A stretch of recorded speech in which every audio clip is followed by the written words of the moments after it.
नमस्कार दोस्तों, मैं प्राची संस्कृति आईएएस यूट्यूब चैनल पर आप सभी का स्वागत करती हूँ।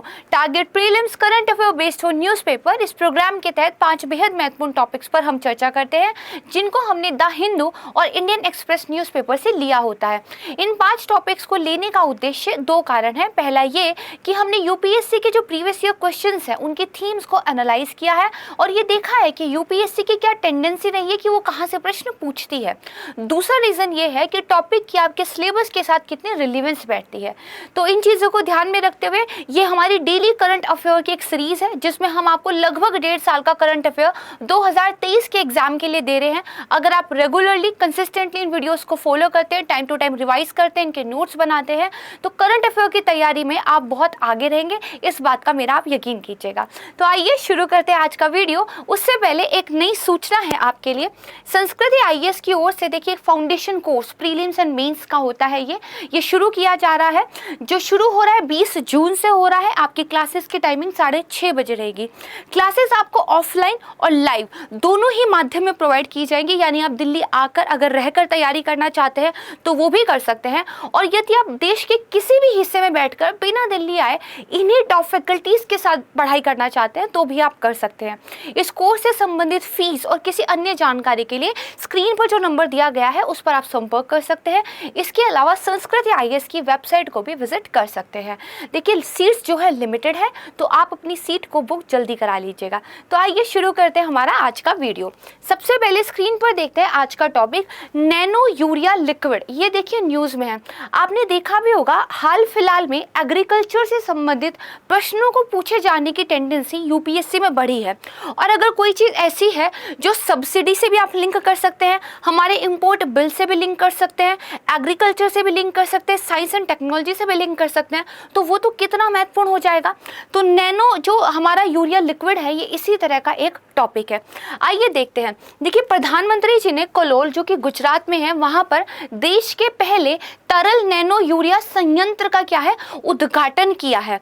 और ये जो यूरिया है ये स्वदेशी रूप से विकसित किया गया है और भारत में ही इसकी आप कह सकते हैं पेटेंट भी कराया गया है, राइट। तो देखिए, ये उत्पाद न केवल आयातित यूरिया को प्रतिस्थापित करेगा बल्कि बेहतर परिणाम भी देगा। कैसे? देखिए, जो यूरिया होता है आपने देखा होगा चीनी के दाने जैसा होता है। जब उन दानों को आप खेत में डालते हैं तो अगर रबी फसलों की बात की जाए तो वो सिर्फ 30 से 40% उसको अब्जॉर्ब कर पाती है।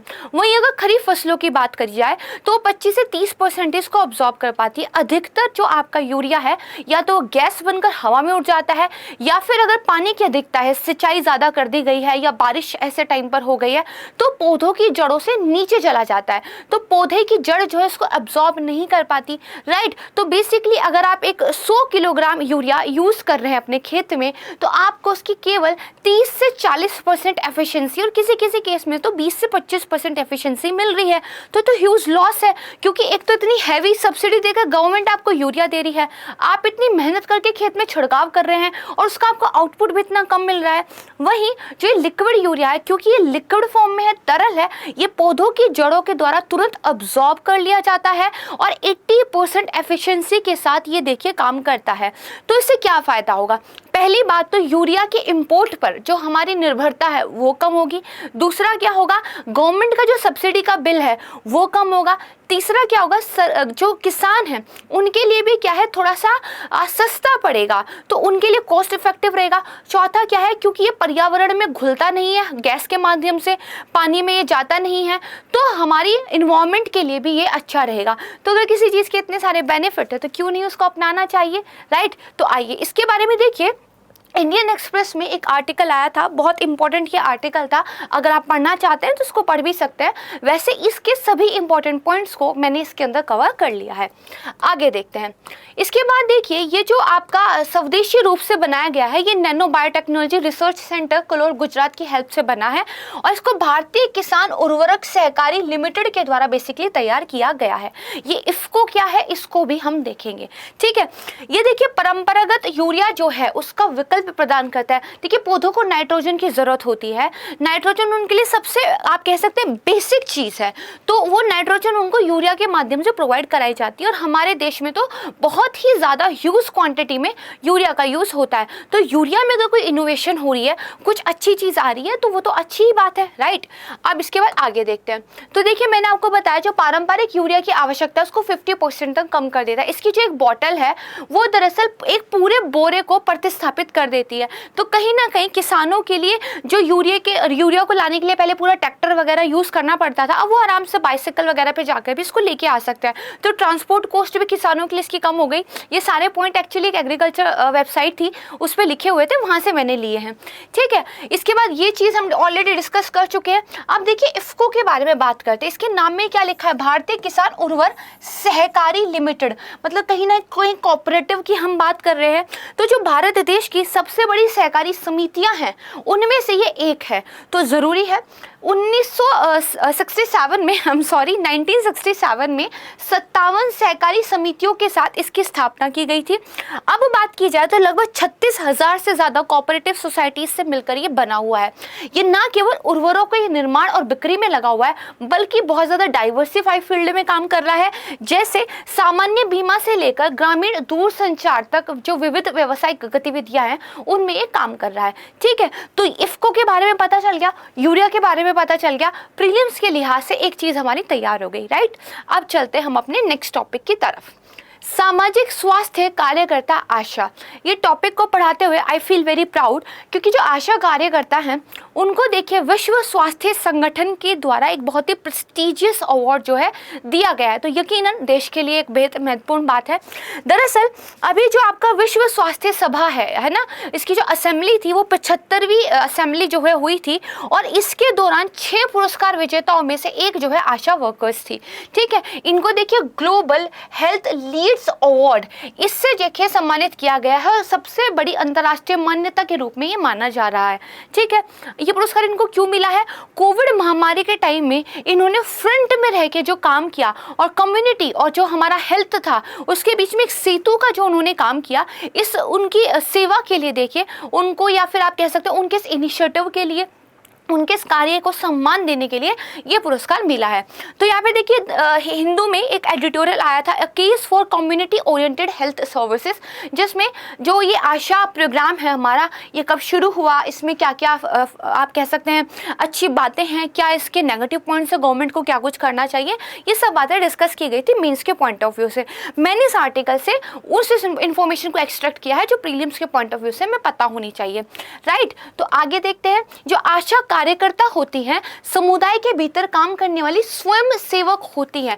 देखिए इनको ना कुछ सरकारी नौकरी जैसा टैग नहीं दिया गया है, इनको वॉलंटियर का टैग दिया गया है।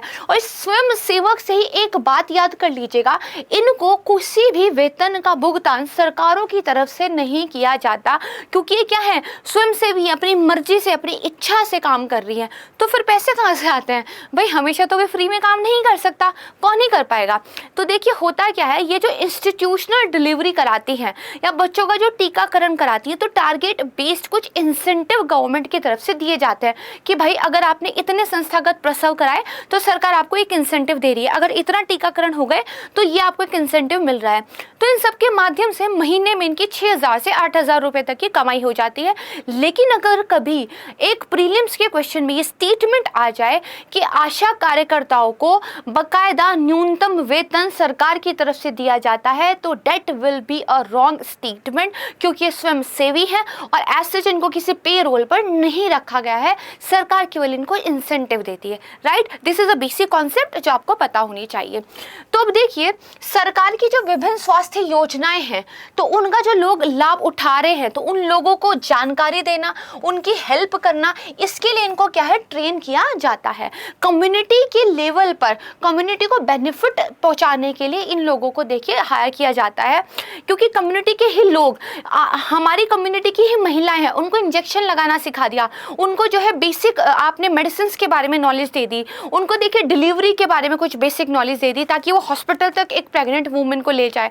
ठीक है, तो आपने क्या किया, कम्युनिटी की ही औरतें थी उनको ही हेल्थ के बारे में सिखा दिया, अब वही अपनी कम्युनिटी के लोगों का इलाज कर रही है। तो एक बाउंड भी देखिए डेवलप हो जाता है, एक बॉन्ड डेवलप हो जाता है। तो लोगों को कई बार एक फियर रहता है डॉक्टर के पास जाने से, जो रूरल वाला एरिया थोड़ा सा है, तो वो फियर भी दूर होता है क्योंकि अपने ही लोग आपस में एक दूसरे की मदद कर रहे हैं। राइट, ठीक है।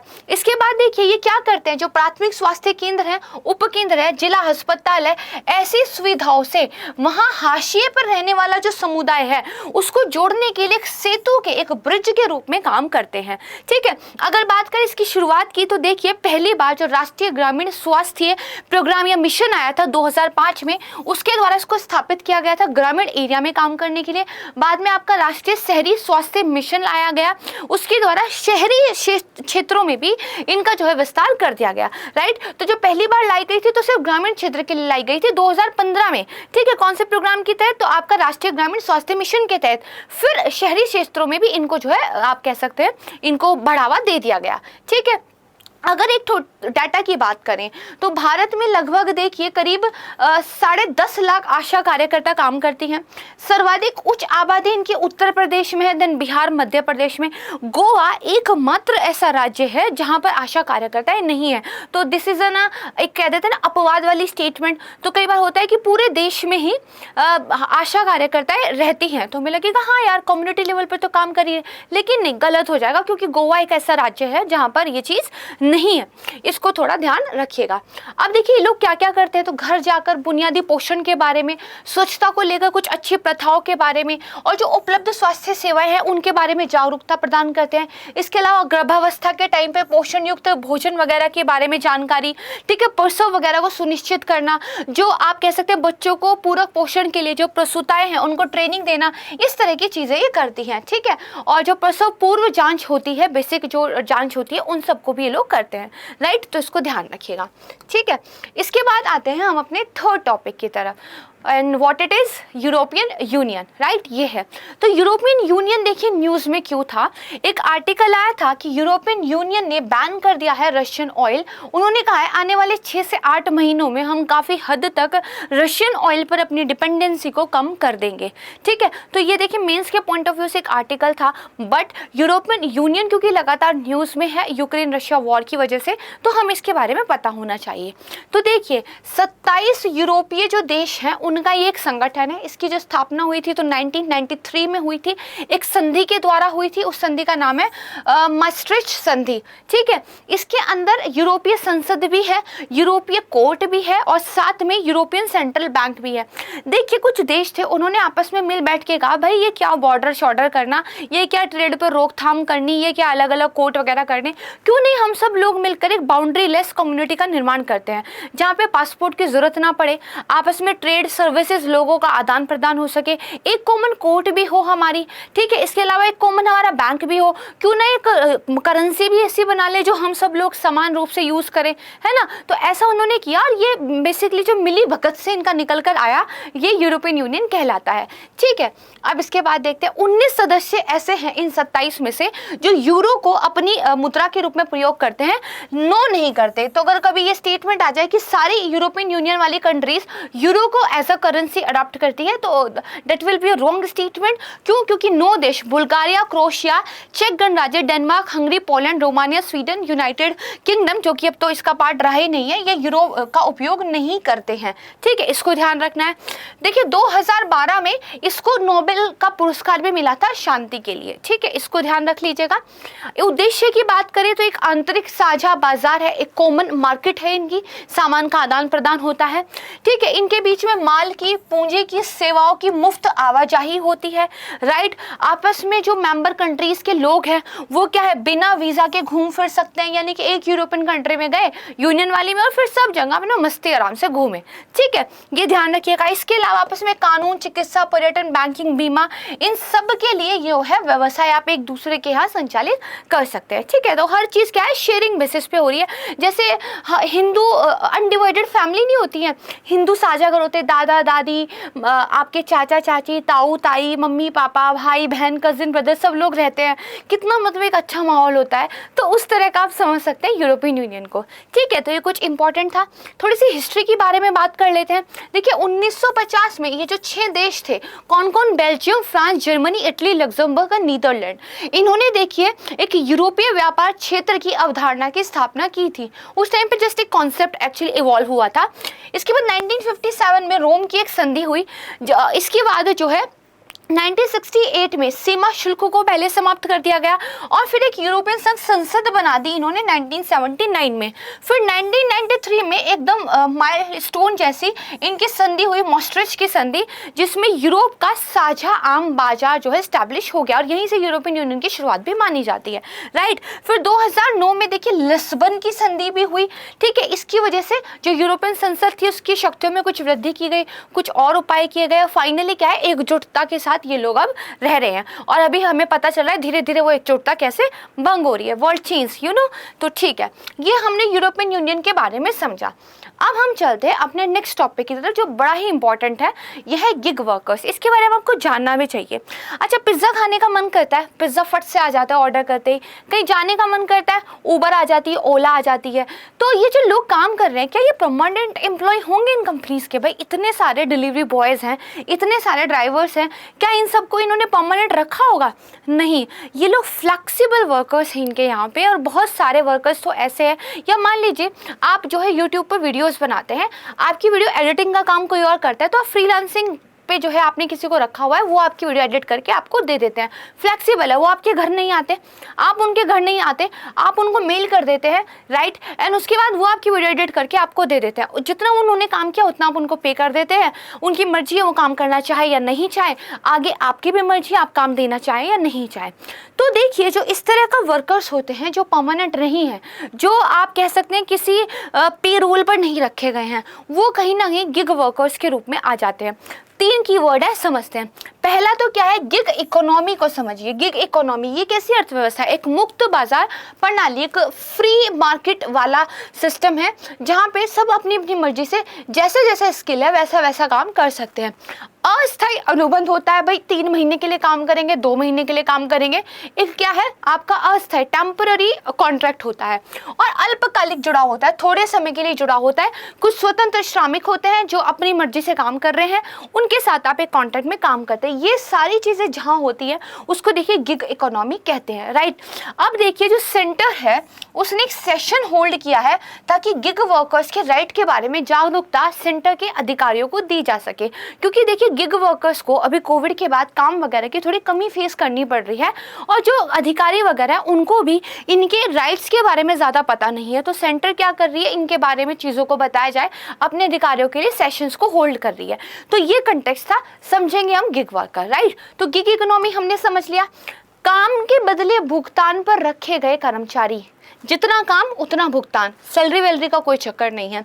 गिग वर्कर उनको कहते हैं। ये कर्मचारी कंपनी के स्थायी कर्मचारियों की तरह वेतन भत्ते का लाभ नहीं प्राप्त करते हैं और इनके पास वर्किंग आवर को लेकर काफ़ी फ्लेक्सिबिलिटी रहती है। भाई मेरे को ये काम मंडे को चाहिए, आप इसे रात को कीजिए, आप सुबह को कीजिए, आप कब कीजिए, आई डोंट केयर। अब मंडे की डेडलाइन है, मंडे को काम दे दीजिएगा, राइट। ये हो गया। कौन कौन होते हैं गिग वर्कर्स, तो थोड़ा और आइडिया लग जाएगा। स्वतंत्र रूप से ठेके पर काम करने वाले कर्मचारी, आपने ठेका दे दिया, मेरा ये काम 20 दिन में करके दे देना, इतने पैसे दूंगा, ठीक है। ऑफलाइन ऑनलाइन प्लेटफॉर्म के लिए काम करने वाले कर्मचारी, जितने भी डिलीवरी बॉयज़ हैं, जितने भी बाकी लोग होते हैं, ठेके फॉर्म के कर्मचारी, कॉल पर काम करने के लिए उपलब्ध कर्मचारी, और जो अस्थायी कर्मचारी होते हैं, जो आपके परमानेंट एम्प्लॉयज़ नहीं होते हैं, वो सब देखिए गिग वर्कर की कैटेगरी में आते हैं, राइट। अब भारत में क्या स्थिति है, थोड़ा डाटा देख लेते हैं। तो गिग वर्कर्स की संख्या में देखिए बहुत ज़्यादा इजाफा हुआ है। जैसे जैसे ऑनलाइन मार्केट हमारे यहाँ बढ़ा है, तो 10 से 12 करोड़ गिग वर्कर है। और ये ज़्यादातर ऑनलाइन जो फूड प्लेटफॉर्म है, ई कॉमर्स कंपनी है, सामान की डिलीवरी करने जैसे कार्य और ड्राइविंग जैसे कार्यों से जुड़े हुए लोग हैं, राइट। अब भारत में क्या कानून है जो इसके बारे में क्या कुछ कहते हैं, हमें ये भी तो पता हो। तो देखिए सामाजिक सुरक्षा संहिता 2020, this is very very very important, ये स्लाइड पूरी इंपॉर्टेंट है। ये गिग श्रमिकों को एक नई व्यावसायिक श्रेणी के रूप में मान्यता देती है।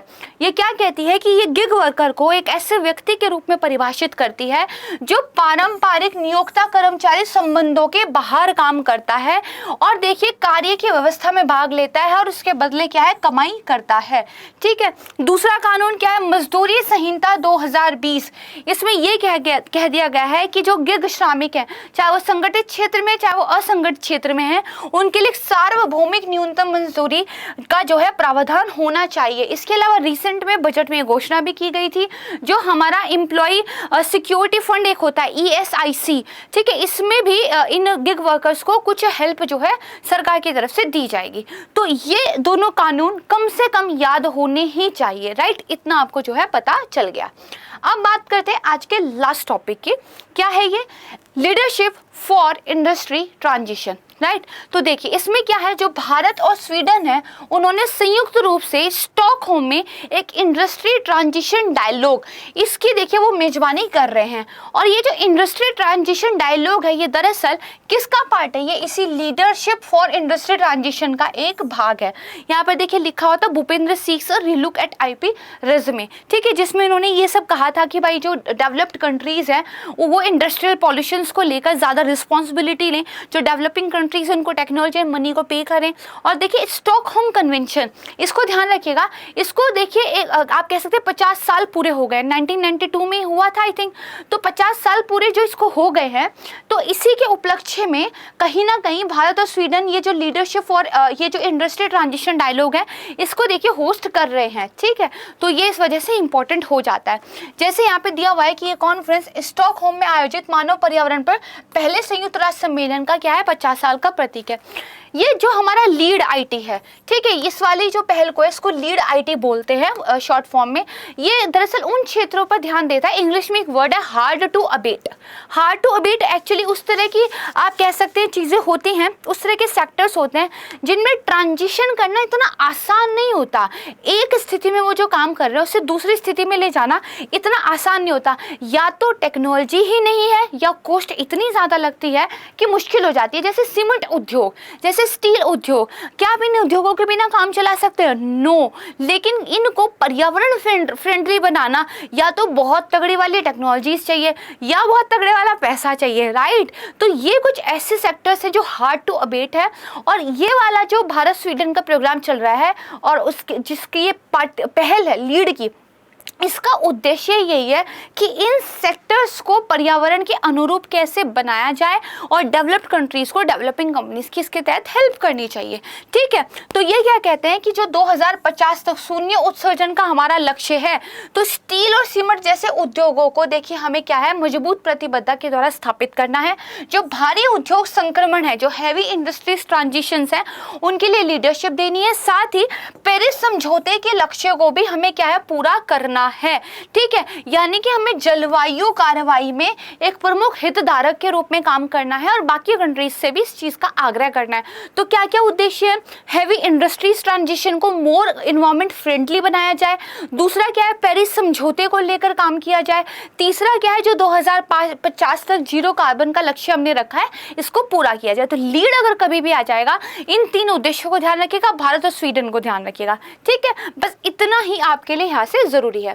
तो इसी के साथ हमारा 5वां टॉपिक समाप्त होता है और इसी के साथ समाप्त होती है आज की वीडियो। मुझे उम्मीद है कि लेक्चर आपको पसंद आया होगा और अगर ये आपको अच्छा लगा है तो उसको लाइक करना मत भूलिएगा। अगर आप मेरे चैनल पर नए हैं तो इसको सब्सक्राइब करना तो बिल्कुल भी मत भूलिएगा। अपने दोस्तों के साथ इन वीडियोज़ को शेयर कीजिए क्योंकि sharing is caring. Thank you so much.